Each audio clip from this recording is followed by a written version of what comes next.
আসসালামু আলাইকুম।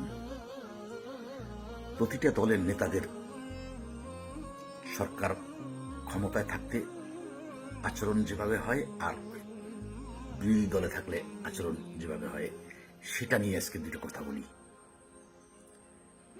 সরকার যখন ক্ষমতায় থাকে অর্থাৎ দল ক্ষমতায় থাকলে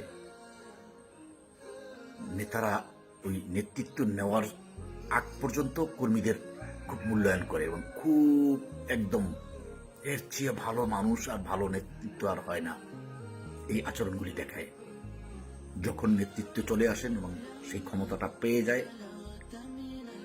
দলীয় পোস্ট পজিশন, তখন তিনি আর ওই ৩ নম্বর পর্যায়ের যাদের মাধ্যমে নেতৃত্ব পেয়েছেন তাদেরকে ভুলে গিয়ে উনি কি করে উপরের নেতাদের তেল মাজা শুরু করে দেয়।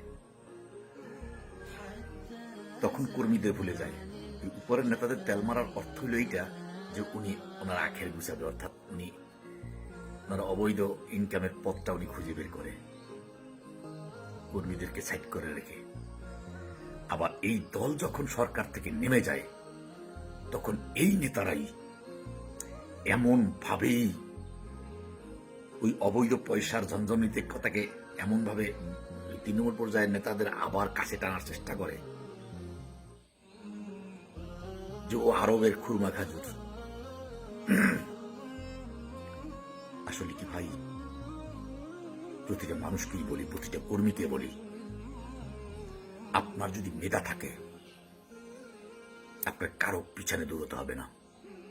আপনার মেধা আপনাকে টেনে ওই অবস্থানে পৌঁছে দেবে। আর যদি আপনার মেধা না থাকে তাহলে আপনার ওই মেধা সম্পন্ন লোকের পিছনে আপনাকে দৌড়তে হবে। আর আপনার মেধা থাকলে ওই নেতা বলেন, যোগ্য বলেন, কর্মী সমর্থক বলেন, সবাই আপনার মেধার কাছে আপনার পাশে এসে বসে আপনার কথা শোনার জন্য, আপনার কাছ থেকে শেখার জন্য আপনার পাশে এসে বসে থাকবে।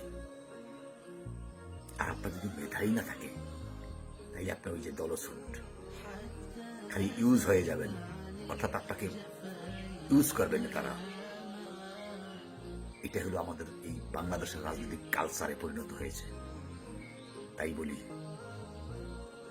আগে নিজেকে মেধা সম্পূর্ণ গড়ে তুলুন। ওই নেতার পিছনে 200, 500, 1000 টাকার জন্য নিজেকে বিক্রি করে দিবেন না। তাহলেই আপনি পরিপূরক এবং সমাজের একজন ভালো মানুষে রূপান্তরিত হতে পারবেন। তাতে কোনো যদি কিন্তু নেই। আমি হয়েছি, আমার যোগ্যতা বলে। এটাই হওয়া উচিত প্রতিটা মানুষের। চাটুকারিতা চামচা আমি, এটা ক্ষণিকের ভালোবাসা, দীর্ঘস্থায়ী নয়। এটি বন্ধ করে সঠিক ধারায় চলুন। কোনো রাজনৈতিক দল আপনাকে